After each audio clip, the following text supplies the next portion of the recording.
Welcome back, everybody. We are on the hot tag section, part 2 of episode 152, and there's a couple things to talk about so far this week, but not all that much because I don't feel like talking about the shit that we rumor, not that we rumor, that we have rumors about constantly. Shawn Michaels is going to do this, Steve Austin's going to do that, fucking JR is going to do this. Same stuff practically each and every week, and there's no point in constantly talking about that. I'm pretty sure something happened to Sonny. I'm pretty sure that somebody got pissed off at TNA. I'm pretty sure that somebody got there's some rumor about them getting pushed or not getting pushed or whatever, blah, blah, blah. Niggas. So, let's throw some stuff out there. Eugene, Nick Dinsmore, was apparently a trainer for NXT and was released earlier this week.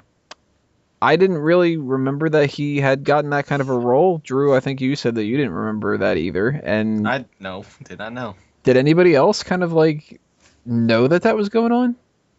Yeah. Do you remember when he fought the Miz?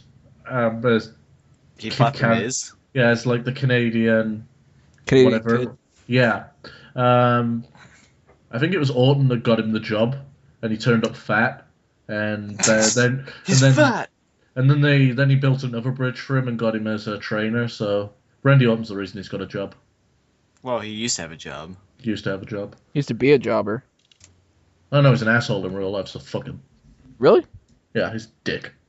Why is that? Because he's a dick.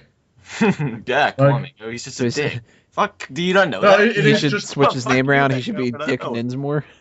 From my personal dealings with him, it's just a case of him being a dick because he's a dick. It's like one of those things when you wake up one day and you're just like, oh, I'm a dick.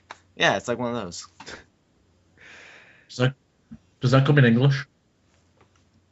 I think it translates to... Yeah, from my personal dealings, without going too far into it, he's just got a bad attitude. I don't like him.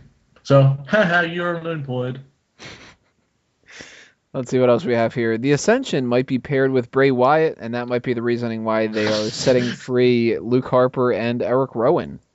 You guys like this idea? I'm not a huge fan of it. I think that they're separate enough that they don't need Bray Wyatt, and if they end up just doing the same shit as Rowan and Harper, well, then why do that with the Ascension? Why end up like getting rid of Rowan and Harper to begin with? So I think keep them separately. Hopefully this is not the case. If it is, they've got a better plan, I hope. But who wants to tag in? Talk about the Ascension. Now I'm jumping off the ropes. I'm turning heel here. Tag me.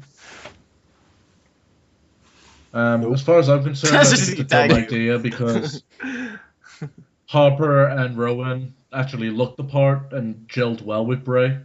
The Ascension just seem too different, and they have their own thing going on. I don't think it makes any sense, so... whatever. Yeah, it gives them... I mean, if it's kind of like where Bray is like the mouthpiece of the Ascension, then I'm fine with that.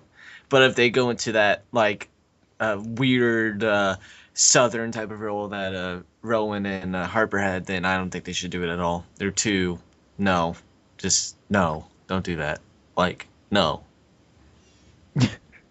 I wanted them to come up and feud with the fucking Wyatts.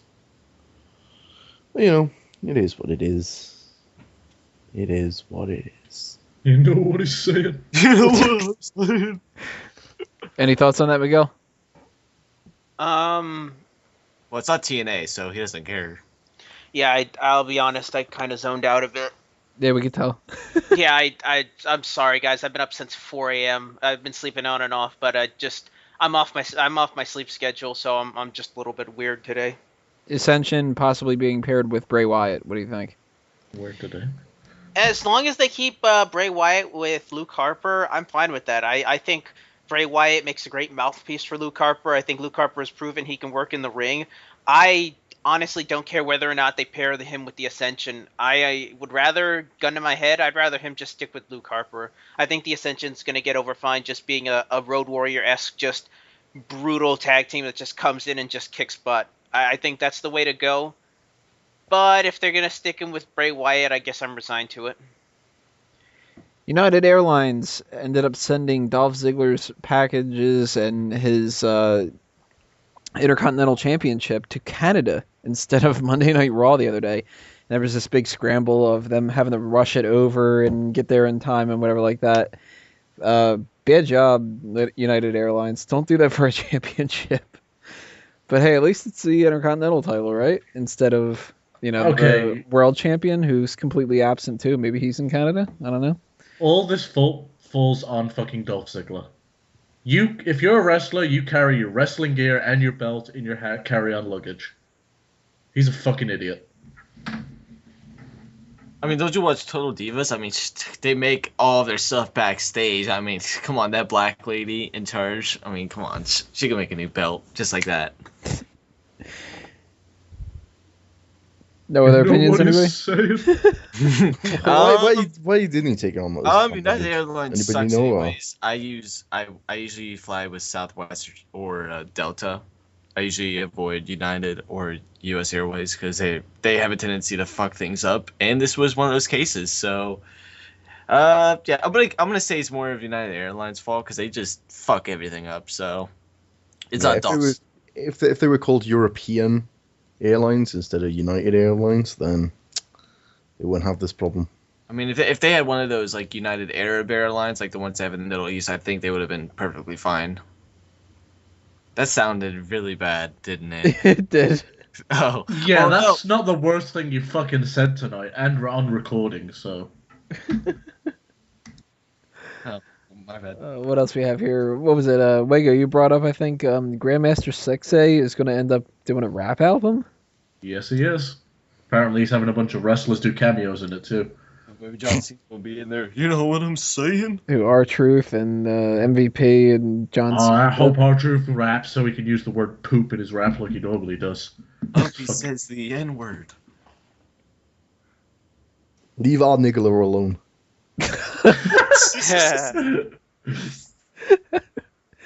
It's going to be funny. Somebody hears that, like, they go back to listen to this episode months from now, since he's already stopped tagging up with Ziggler. And that's just going to be so out of context. Crap. What else we have? Oh, yeah. Bound for Glory is this Sunday. Everybody excited? Woo! What's up, Bound for Glory? It's a shitty pay-per-view that doesn't get promoted at all. Now, Tony Mango, Bound for Glory is the top pay-per-view for TNA every year since, TNA. And I'm going to just say this with a straight face. This show could possibly be okay. It's pretty sad when the cream of the crop for TNA is still the bottom of the barrel. This is so stupid that they have this Bound for Glory thing coming up, and it's all the Japanese wrestlers. So why not just get rid of TNA and just have the Wrestle One promotion, if that's what you're going to do? We've got, Samoa Joe versus Low Ki, because he had already quit wrestling and now he's back, and Kaz Hayashi. Great Muta and Tajiri versus James Storm and Great Sonata. Or, what was it? Is it you, Wego, that kept calling him Sonata? Ethan Carter III. Cool guy. Against cool guy. Ryota Hama. Oh, know that guy. And then the tag team match that everybody wanted to see, Team 3D versus Abyss and Tommy Dreamer. What? Oh my god. I think this is because... This is what happens when you fucking record your shows in advance and then don't have the insight to book around your fucking biggest pay-per-view of the year. No. You want to know what this is? No. My phone just rocked, but you want to know what this is? This is, oh man, WWE got Kenta? Huh, we'll show them up. We're going to take the rest of the Japanese. We're going to get Andy Wu. We're going to get Andy Wu. What the fuck I'm is going to watch that? Bound for Glory. It's got to be better than fucking Night of Champions. I don't know about that. Night of Champions sucked, but this is TNA we're talking about. Didn't you say it was the second best pay-per-view of the year, Sean? Sarcastically. Was that sarcasm I just heard? You didn't know what he was saying? I did not know what you were saying. I'm just going to watch it just because EC3 is in it. What's weird is, what happened to all the fucking, people that were stars in TNA? I know that some of them have been quitting. Austin Aries isn't a part of TNA anymore. He isn't? I don't think so. But, you've got Samoa Joe, James Storm, Ethan Carter III, Team 3-Day Abyss, and I guess you could say MVP now. Where's Bobby Roode? Not on the card. Waiting for his paycheck. Yeah. What? Where is fucking I don't even remember who's a part of it anymore. Isn't Eric Young still a part of this now?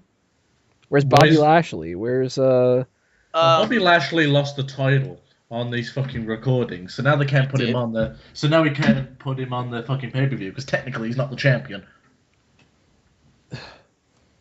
God, this fucking company.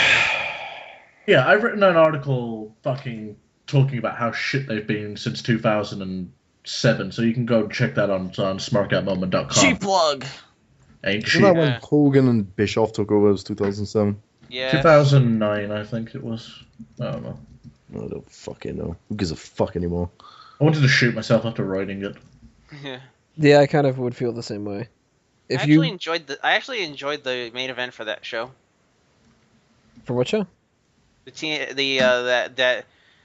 January 4th show that they did. Oh yeah, I remember that show. That was, oh my god, out of all the shows that I remember, that is the one that sticks out. Struggling to get that out there. Come on, guys. Show that one. Alrighty, guys. Well, those are the hot tags of the week. We are doing this on a Tuesday night, so normally we do this on Wednesday nights or Friday nights, and some more stuff happens throughout the week. But we will be at New York Comic Con, so if anything crazy happens or whatever, next week we will cover it for sure. And I mean, unless we don't give a fuck, like Mango does. If we don't give a fuck, then we don't give a fuck. And we have no fucks to give sometimes. Yeah, sometimes you can have your give a fuck detector and it just doesn't go off, and that might be the case. You never know. So we're gonna take a little break here with the rest told. We're gonna come back in part 4 and talk about our memories of Hell in a Cell.